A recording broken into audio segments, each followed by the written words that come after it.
அஸ்ஸலாமு அலைக்கும் வரஹ்மத்துல்லாஹி வபரகாத்துஹு. தொற்று நோய் என்பது கிடையாது, சகுனம் என்பது கிடையாது, ஆண்டை சகுனமும் கிடையாது, பீடை மாதமும் கிடையாது சொல்லி.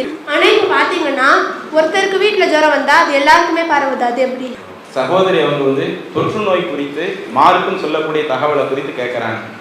அல்லாஹ் குர்ஆனில் சொன்னதாக குறிப்பிட்டாங்க. இது குர்ஆனில் இல்லை, ஹதீஸில் உள்ள ஒரு வாசகம். தொற்று நோய் என்பது கிடையாது, அதே மாதிரி பறவை சகுனம்ங்கிறது கிடையாது, ஆந்தை சகுனம்ங்கிறது கிடையாது அப்படிங்கிறது இது நம்மளுடைய மார்க்கத்தில் உள்ளதுங்க. அப்ப தொற்று நோய் கிடையாது என்று ஒரு செய்தி சொல்லப்படும் பொழுது இன்னைக்கு நிதர்சன வாழ்க்கையில நாம என்ன பார்க்கிறோம்? சில நேரங்களில் குடும்பத்துல யாரேனும் ஒருவருக்கு ஒரு நோய் ஒண்ணு வருதுன்னு சொன்னா அந்த நோய் சில நேரம் அவங்களோடையும் முடிஞ்சுக்கிடுது.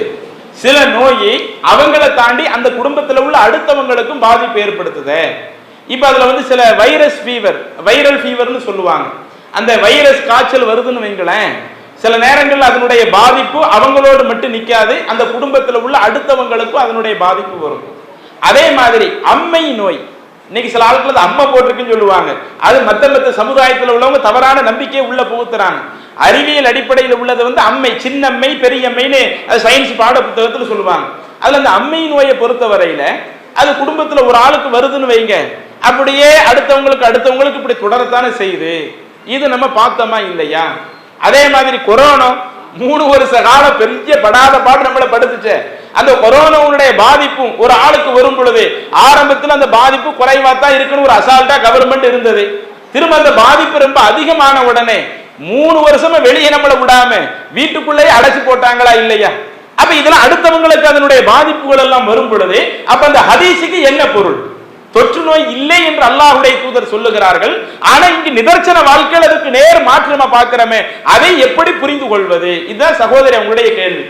பொதுவா மார்க்கத்துல நாம ஒரு சட்டத்தை எடுக்கிறதா இருந்தா ஒரு குர்ஆன் வசனத்தை மாத்திரம் படிச்சுட்டு அதுல நாம சட்டம் சொல்லிட முடியாது. ஒரு ஹதீஸை மட்டும் படிச்சுட்டு அதுல நாம சட்டம் சொல்லிட முடியாது. நாம ஒரு விஷயத்துல முழுமையான சட்டத்தை எடுப்பதாக இருந்தால் அது தொடர்பாக குர்ஆன் வசனங்கள் என்னெல்லாம் வருது எல்லாத்தையும் நாம எடுத்து பார்க்கணும். ஹதீஸ்கள்ல என்னெல்லாம் வருது எல்லாத்தையும் எடுத்து பார்க்கணும்.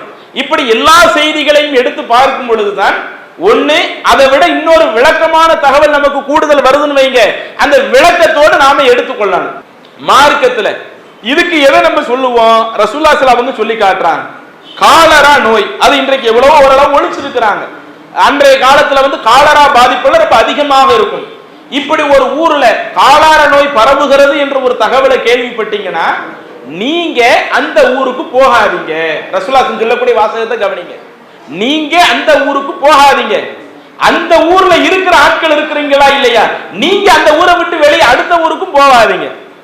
இப்ப இந்த பகுதியில் ஏதோ ஒரு பிரச்சனை பரவுதுன்னு வைங்க, ஏதோ ஒரு தொற்று நோய் பரவுதுன்னு வைங்க, வெளியூர் ஆட்கள் இந்த பகுதிக்கு உள்ளேயும் வரக்கூடாது. இங்க இருக்கிறவங்க இதர பகுதிகளுக்கு போகவும் கூடாது என்று அல்லாஹ்வுடைய தூதர் சொல்றாங்க. ஏன் ரசூலுல்லாஹ் அப்படி சொல்றாங்க? மார்க்கத்தில் இப்படி அடுத்தவங்களுக்கு தொற்றுவதே வாய்ப்பே இல்லை, அதெல்லாம் கூடவே கூடாதுன்னு சொன்னா வெளியூர் ஆட்கள் உள்ள வந்தா என்ன சிக்கல்? அதே மாதிரி இங்கு உள்ள ஆட்கள் வெளியே போனா என்ன சிக்கல்? இன்னும் அந்த கொரோனா அதிகமா பரவுனதுக்கு என்ன காரணம்? ஃபர்ஸ்ட் ஆரம்பத்துல வெளிநாட்டுல தான் பரவுது, அது இந்த நாட்டுக்குள்ள வரக்கூடாதுன்னு சொன்னா ஃபர்ஸ்டே என்ன செய்யணும்? வெளிநாட்டுல இருந்து இந்த நாட்டிற்கு வர ஆட்கள் வருவதை தடை பண்ணிருந்தாங்கன்னு வைங்க, இங்க அந்த சிக்கல் இருந்திருக்காது. ஃபர்ஸ்ட் அந்த வாசலை அடைக்கல, எல்லா வெளிநாட்டில இருந்து வேலை செய்யக்கூடிய ஆட்கள் பயந்து இங்க வந்துட்டாங்க.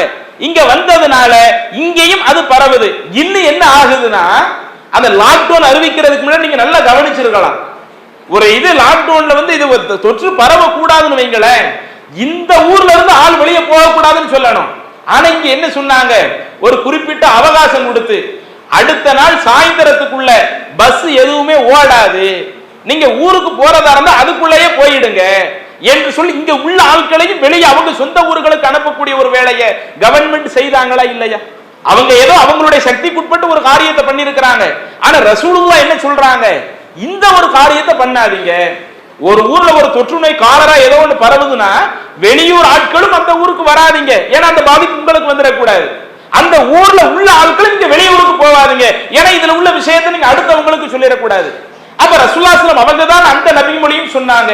தொற்று நோயே கிடையாது என்று சொன்னதும் அல்லாஹ்வுடைய தூதர் தான். இது போன்ற ஒரு பிரச்சனை வருதுன்னு சொன்னா வெளியூர் ஆட்கள் இங்க வராதீங்க, இங்க உள்ள ஆட்கள் வெளியே போகாதீங்க என்று சொன்னதும் அல்லாஹ்வுடைய தூதர் தான். அப்ப இரண்டும் அல்லாஹ்வுடைய தூதர் சொன்னாங்கன்னா அப்ப அந்த இரண்டையும் நாம் எப்படி புரிந்து கொள்வது? அதை நீங்க எடுத்து பாத்தீங்கன்னா அங்க தொற்று நோயே கிடையாதுன்னு ரசூலுல்லாஹ் சொன்னாங்கல்ல, அது எந்த கருத்தின் அடிப்படையில மக்களிடத்துல எப்படி பேச்சு வந்துச்சுன்னா, ஆரம்பத்துல யாருக்கு அந்த நோய் வந்துச்சோ நீ தான் எல்லாத்துக்கும் நோயை இழுத்து விட்டுட்ட. இன்னைக்கு கூட நம்ம வீட்டுல அதை பேசத்தான் செய்வோம். அம்மை பிரச்சனை யாரோ ஒரு ஆளுக்கு வீட்டுல வந்துருச்சுன்னு வைங்க, வீட்டுல 3வது பையனுக்கு வந்துருச்சு, அந்த 3வது பையனுக்கு அடுத்து 2வது பையன், அடுத்து அம்மாவுக்கு அத்தாவுக்கு இப்படியே வரிசையா வரும் பொழுது வீட்டுல உள்ள நாமளே என்ன பேசுறோம்?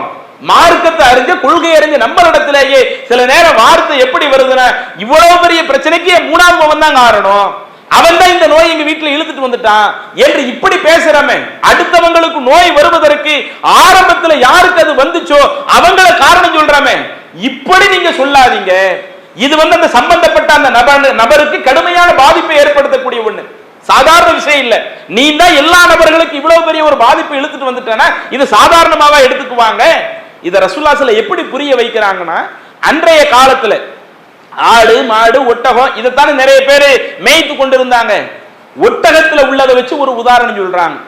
ஒட்டகத்துல ஒரு ஒட்டகத்துல இருந்து இன்னொரு ஒட்டகத்துக்கு நோய் பரவக்கூடிய ஒரு விஷயத்தை எடுத்து சொல்லிட்டு, இதுல நீங்க என்ன செய்வீங்க? உங்க ஒட்டக மந்தையில எல்லா ஒட்டகத்துக்கும் நோய் வந்துச்சுன்னா ஆரம்பத்துல உள்ள ஒட்டகத்தை நீங்க குறை சொல்றீங்க. அந்த ஆரம்பத்துல உள்ள ஒட்டகத்துக்கு அந்த நோயை கொடுத்தது யாரு?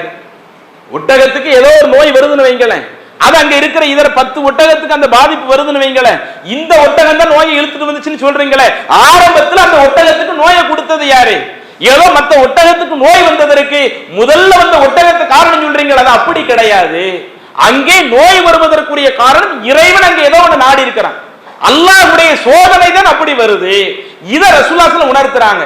நீங்க அடுத்தடுத்த ஒட்டகங்களுக்கு நோய் பரவன உடனே முதல் ஒட்டகத்தை காரணம் சொல்லுகிறீர்களே, அந்த ஒட்டகத்துக்கு நோயை தந்தது யாரு? அந்த இறைவன் தான். இதர ஒட்டகத்திற்கும் அந்த நோய் வருவதற்கு அல்லாஹ் தஆலா தான் காரணமா இருந்திருக்கிறான். அதுல அல்லாஹ் ஏதோ ஒரு சோதனையை நாடி இருக்கிறான். இத ரசூலுல்லாஹ் ஸல்லல்லாஹு அலைஹி வஸல்லம் உணர்த்தி தொற்று நோய் இல்லை என்று சொன்னது எந்த அர்த்தத்துல? எல்லா நபர்களுக்கும் நோயை பரப்பினது. ஆரம்பத்துல ஒருத்தர் இருந்தானே, இவன் தான் இந்த ஊர் ஃபுல்லா நோயை பரப்பி விட்டான், இவன் தான் இந்த குடும்பத்துல ஃபுல்லா நோயை பரப்பி விட்டான். அப்படி நீங்க பேசாதீங்க. இறைவனுடைய நாட்டம் இல்லை என்று சொன்னால் யாருக்கும் நோய் பரவாது. எவ்வளவு பெரிய ஒரு தொற்றா இருக்கட்டுமே, அல்லாஹ் நாடுக்க இவனுக்கு அது பரவக்கூடாதுன்னு அவங்களுக்கு வராது. அல்லது ஒருவர் எவ்வளவுதான் ஒரு செக்யூரிட்டி பாதுகாப்போடு இருந்து கிடக்குமே, இறைவன் நாடி விட்டால் எவ்வளவு பெரிய பாதுகாப்பு நிறைந்தவனுக்கும் ஒரு நோய் வந்துடும். ஏதாவது ஒரு வழியில் அல்லாஹ் கொண்டு வந்துருவான். எனவே அந்த தொற்று நோய் இல்லை என்று சொன்னது அது எந்த கருத்துல? குறிப்பிட்ட ஒருவனை சொல்லி இவன் தான் எல்லா நபர்களுக்கும் நோயை பரப்பினான் நீங்க சொன்னீங்கன்னா அப்படி சொல்லாதீங்க. இஸ்லாம்ங்கிறது அப்படி தொற்று நோயை பத்தி பேசல. அப்ப தொற்று நோய் இல்லை என்று சொன்னதனுடைய அடையாளம் அது. அப்ப தொற்று நோய் மார்க்கத்தில் இருக்கிற சயின்ஸ் இன்னைக்கு அதை சொல்லத்தான் செய்யறாங்க. இது போன்ற பிரச்சனை வருதுன்னா நீங்க என்ன செய்யாதீங்க, வீட்டை விட்டு வெளியே போகாதீங்க. அப்ப கவர்மெண்ட்டுக்கு தெரிகிறது, அறிவியல் உலகத்துக்கு தெரிகிறது, தொற்று நோய் என்பது பிற ஆட்களுக்கு பாதிப்பை ஏற்படுத்தக்கூடிய ஒண்ணுங்கிறது இருக்கத்தான் செய்கிறது. அப்ப இதையும் இஸ்லாம் ஏற்றுக்கொண்டுதான் அல்லாஹ்வுடைய தூதர் சொல்றாங்க, காலரா போன்ற ஒரு பிரச்சனை உள்ள ஊர்களுக்கு நீங்க தேடி போகாதீங்க, அங்கு உள்ள ஆட்கள் வெளியே போகாதீங்க என்று சொன்ன கருத்து எந்த அடிப்படையில தான்? அடுத்தவர்களுக்கு தொற்றுவதற்கு வாய்ப்பு இருக்கிறது என்ற அடிப்படையில் தான் அல்லாஹ்வுடைய தூதர் அதை மறுக்கிறாங்க. அப்ப தொற்று நோயே இல்லை என்று சொன்னது எந்த அடிப்படையிலனா, ஒரு ஆளுக்கு நோய் அவன் தான் எல்லா நபர்களுக்கும் பரப்பினாம்னு குற்றச்சாட்டு வைப்போமே, இதை நீங்க செய்யாதீங்க. எல்லா நபர்களுக்கும் அந்த நோய் வருவது இறைவனுடைய நாட்டத்தினால தான் வருது. இறைவனுடைய நாட்டத்தால் எப்படி பல நன்மைகள் உங்களுக்கு கிடைக்குமோ அதுபோல இறைவனுடைய நாட்டத்தால் சில சோதனைகளும் இருக்கும். இதைத்தான் ரசூலுல்லாஹ் ஸல்லல்லாஹு செய்றாங்க, அந்த நபிமொழிகள் மூலமாக விளக்கி சொல்றாங்க. இஸ்லாம் மற்றும் சமுதாய செய்திகளை அறிந்து கொள்ள தமிழ்நாடு தௌஹீத் ஜமாஅத் யூடியூப் பக்கத்தை உடனடியாக சப்ஸ்கிரைப் செய்து கொள்ளுங்கள். மேலும் பெல் பட்டனையும் கிளிக் செய்து கொள்ளுங்கள்.